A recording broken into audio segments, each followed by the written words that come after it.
Hey nerds, Farmer Jesse here. Welcome to Growers Daily, your daily dose of ecological farming insight. It is Tuesday, March 25th, 2025.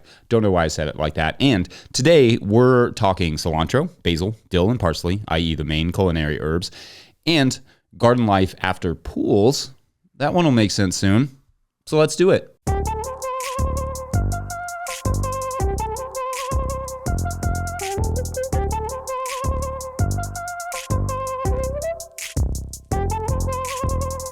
All right, well, welcome to Tuesday, everyone. It has basically just been windy here for the last 2 weeks, which makes a nice hoodie weather day feel like a jacket day, which should be illegal, frankly. I got a little kale planted into a tunnel yesterday, which was nice to finally get that done. Got some other small winter projects wrapped up as well. The tractor started after my work on it, which feels like a massive success.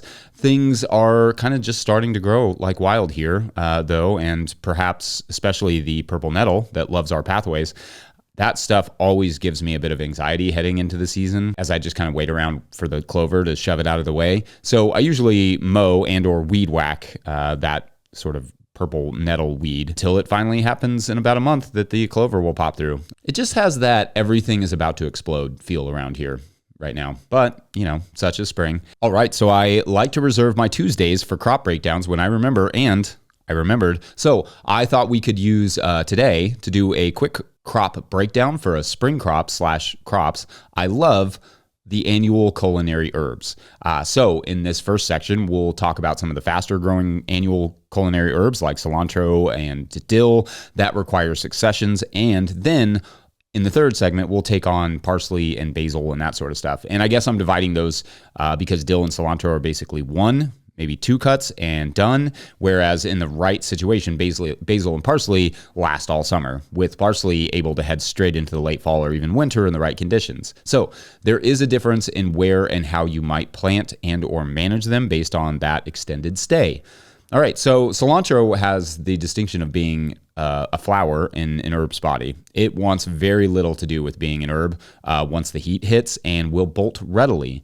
Ditto dill. But for cilantro, I think one of its greatest ironies is that here is a crop so associated with tomatoes, yet it does not really love to grow at the same time as tomatoes. Honestly, cilantro is kind of like my favorite fall cover crop, and I have a lot of ours coming back that I sowed in the fall. Then it will soon flower. But to that point, cilantro goes really well with a lot of fall stuff, including sweet potatoes. It may be my favorite pairing ever, sweet potatoes and cilantro as a garnish. The best. So I love to grow it at the same time or like late in the winter where possible. Anyway, both cilantro and dill can be transplanted or direct seeded. I have seen where people suggest that directly seeded cilantro will bolt more easily than transplanted cilantro, but I can't find any research to necessarily back that up. Not saying it's untrue, it may very well be, but in my experience, they both bolt pretty easily if it's hot out. So the first trick with the cilantro, to stick with that for a second, is buying bolt resistant varieties like Santo, among others. In the spring, I like direct seeding, both dill and cilantro, whereas in the summer, I definitely prefer to start cilantro and dill in soil blocks because I can more easily control the temperature in the greenhouse than I can out in the field where our summer days can be intensely hot.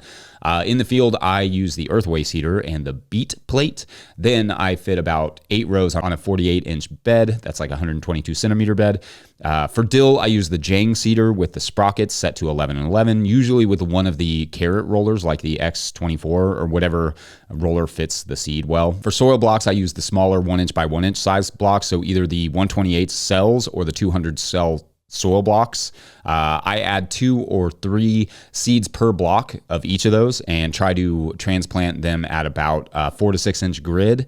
Now, if I was selling a lot of this stuff, I would directly seed it most of the time, if not all the time. But since we only sell a little bit every week, we usually just have, I don't know, to plant like 5 to 10 bed feet of each every other week. Usually we can find a gap in our lettuce somewhere and just plug it in a few blocks on the end of a row, which is great. But because especially when the heat hits, we treat our cilantro and dill like we treat our summer lettuce in the field. So they work well together. We establish it with shade cloth for a week or so after we transplant it. And then we mist it multiple times a day to keep it cool through the heat. In fact, that has made it possible for us to grow cilantro without it bolting too early. We basically just treat it exactly like the summer lettuce. Sometimes even getting a second cutting. And we can do that all summer when the market calls for it, of course. Dill too, but we just sell less dill. And of course, it's not the end of the world if either of them bolt necessarily. There is a midsummer market for dill flowers, for pickles, not to mention they both make decent additions to cut flower mixes. Oh, and of course, beneficials absolutely get down with some dill and cilantro flowers. In fact, after the first cutting, if I don't absolutely need the beds, I just let the crops bolt and let the insects have at for as long as I can before they go to seed. Now, if I was doing loads and loads of these crops for market, I would absolutely consider getting a paper pot transplanter to speed up the process. For small amounts, like arbitrarily, 2 pounds or less a week, hand transplanted is fine. For harvest, I harvest them early with the rest of my tender greens, wash and dry them well if they need washing, and then I pack them. These can be highly profitable crops at $10 to $20 per pound or more, depending on wholesale versus retail and the market that you're in. And yields can vary depending on the number of cuts and time of year, but at roughly a quarter pound per square foot, give or take, that's an extra, like $100 or so per 40 square feet. So it's not bad. And if you're a home gardener, it makes so much sense to plant these because that one plant will give you what you buy for $3 or $4 at those little clamshells at the market. So yeah, it's a pretty good crop to save you money as well. Anyway, that's the basics of those two annual herbs. In the third segment, we'll get to that basil and parsley stuff. Otherwise, we're going to talk about reclaiming some land that had a pool on it. Yeah, be right back. Spring is here, I feel it everywhere. You're so near, and love is in the air. Today's episode of Growers Daily is brought to you by Farmhand. Newsletters, right? A necessary evil for CSA farmers. Join Farmhand and real CSA farmers on April 11th for a free digital workshop where they'll share strategies they use to turn their newsletters into powerful sales tools. Get the secrets and go-to templates for success when you register for the free workshop today at farmhand.partners/newsletter. That's farmhand.partners/newsletter. And I'll put the link in the show notes. Today's episode is also brought to you by Tilth Soil. Tilth Soil is a worker-owned co-op making living soils in Cleveland, Ohio using NOP-compliant food scrap compost. They wrote us, quote, "We're stoked to support Growers Daily because healthier, tastier, and generally more decent food systems start with growers like all of you, inquiring minds who care about the land."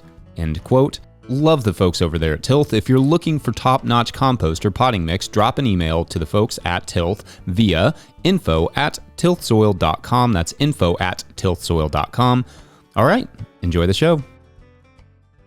If you, the listener, are enjoying this content, getting even a small amount of value from it, consider supporting our work over at patreon.com/no-till-growers. I will try to get to questions from everywhere that questions come in, but I will always get to your Patreon questions. And now, today's Patreon question comes from Patreon member Scott Fries, who writes, quote, "Hello, Farmer Jesse. I am in the process of this year of making new garden areas in my yard. The area was a spot for a pool, so I will have sand in soil. Would good compost tilled in help with that? On the same note, can I peel the sod layer off to turn it into compost? Best method to kill off grass/weed seed?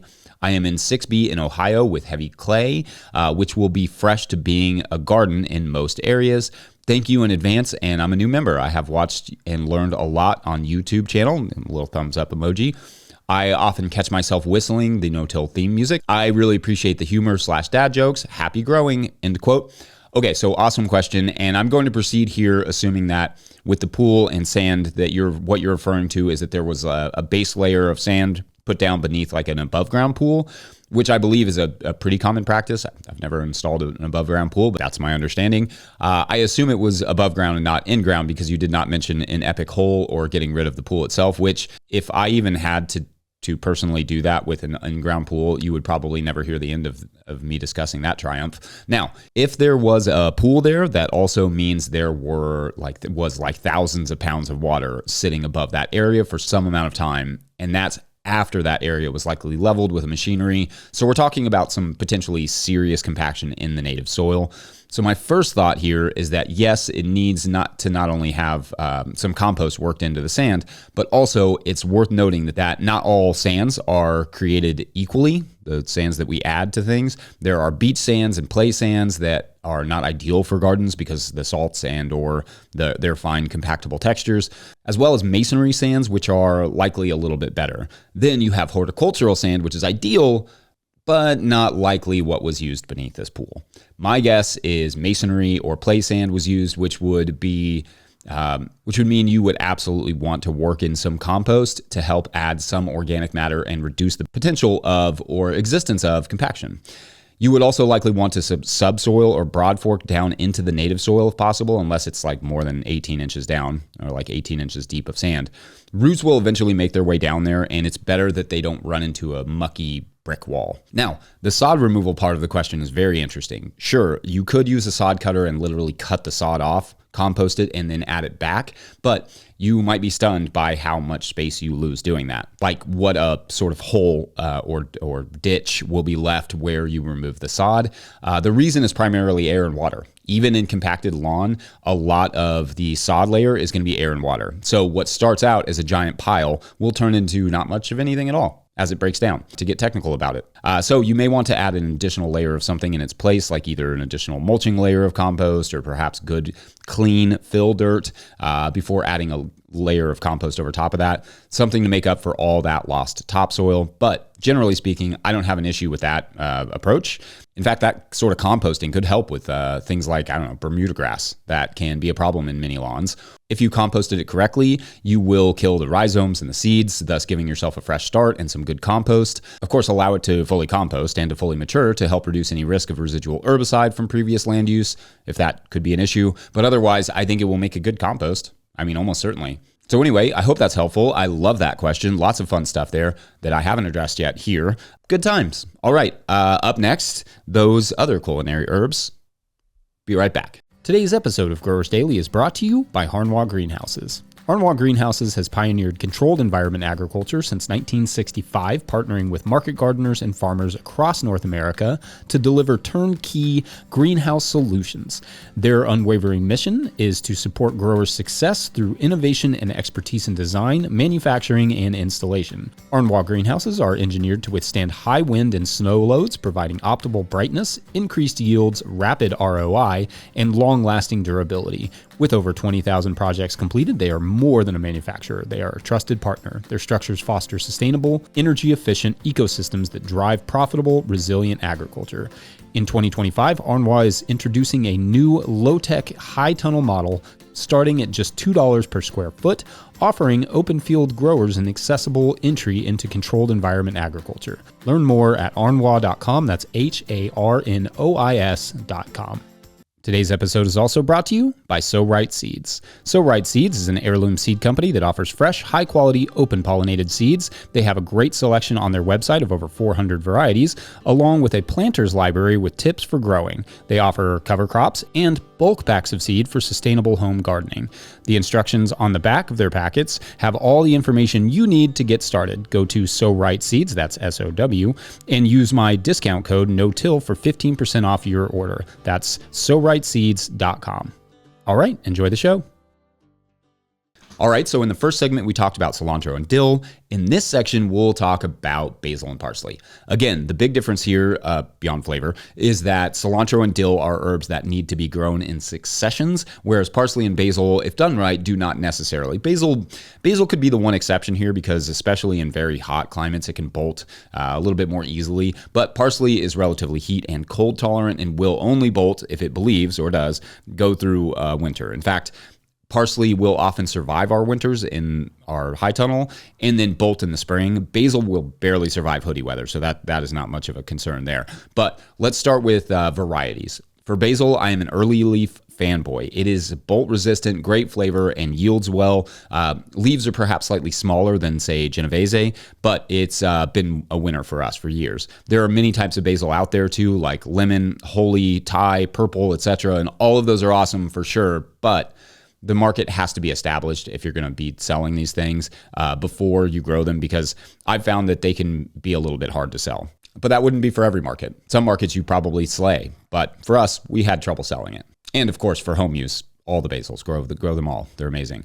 For parsley, the trend seems to go back and forth between curly and flat leaf. So I would check, especially with chefs, or just grow the one that you like the most. I find flat leaf tends to be accepted a little bit more than curly, only because curly parsleys tend to still get associated with garnish.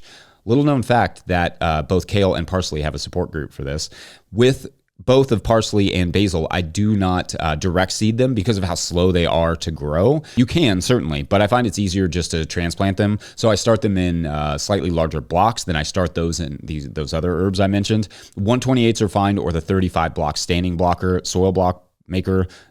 So like a little over 1 inch by 1 inch, even up to that like 72 cell tray. You could go like a 2 inch by 2 inch block. So I plant both basil and parsley at like 3 rows a piece on a 48 inch bed. So that's a 122 centimeter bed, 12 inches apart. So like 30 centimeters between plants, staggering the middle row. So all the space is taken up. Both of these plants can get quite big. Neither are the heaviest of the feeders, but basil is in particular gets good and hungry by the middle of the season. And if you want to make sure that you get good big basil leaves all summer, I would recommend fertilizing well with compost in the beginning and then adding fish hydrolysate through the season about once every 3 to 4 weeks. Though I have successfully grown both in the field many times, I almost exclusively plant these crops in the tunnel anymore for how well the tunnel allows them to produce all summer and stay dry, in particular for the basil. That dry part is not that important for parsley, though wet leaves can lead to disease. However, it is wildly important for basil, which is susceptible to disease and must be dry at harvest. Harvest parsley, cilantro, and dill early when you're harvesting tender greens. Basil, however, wait until the early afternoon when it is bone dry. If there's any water at all, it must be dried or the leaves will blacken and rot. This can prove to be quite difficult here in Kentucky with our humidity, so the early summer afternoon is usually the best option after any and all dew is off. We like to pack the basil immediately after harvest so long as there is no moisture on it, and then pack it into a small cooler, think like a tailgating or hunting cooler, with some ice packs, not at all touching the basil. This cooler with the ice packs in the bottom will keep the basil cool but not cold. Parsley can be kept at regular refrigeration temperatures, but basil prefers like 55 degrees Fahrenheit or 12.7 Celsius, which is one of those convenient temperatures that exist almost nowhere in the summer, except perhaps in a deep underground cellar. So the cooler with ice packs is the best we've come up with. If it gets too cold, poof. Too hot, poof. So yeah, not an easy one to manage there on the storage side.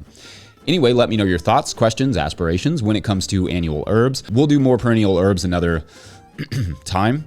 And I'll wrap it up there. Don't forget, we are now officially a 501c3, so donations are tax deductible and greatly appreciated. Enormous thank you to all of our show sponsors. Huge shouts to Willie Breeding for the theme music and the team at No Till Growers. Also, shouts to Epidemic Sound for the background music that you can hear. Pick up a copy of the Living Soil Handbook or the Seed Farmer at no-tillgrowers.com to support our work. Big thank you to everyone over at patreon.com/no-tillgrowers, where at a certain level, or if you just bump up from one level to another, or sign up in the month of March, you get a shout out on the show. So big shout outs today to Stephen Holmes, Jasmine, and George Klima. All right, so this group, they all kind of just saw an ad in the paper, and it had an advertisement for, this group that was starting this. They were trying to get the city off the ground in Nevada. And so anyway, this group like cruises over there kind of individually, and they show up, and they, what the founders are doing is they're basically like going and restoring all these houses, right? These old, sort of old storefronts that have just been abandoned for many years, and they're restoring them. And so they start getting to work, and they pull up some of the baseboards. And as the group is like pulling up some of the baseboards, they find this huge stash of gold bars, right? And they all don't really know what to do at first. And I think everyone's kind of like, should we tell the others? But they all tell the others because trust, right? But they also figure that could help, fund their refurbishment of this town. And, but however, having sold the gold is when things kind of started to get weird. We'll learn more about tomorrow for Wednesday. Yeah, thanks for watching and or listening. We will see you then. Bye.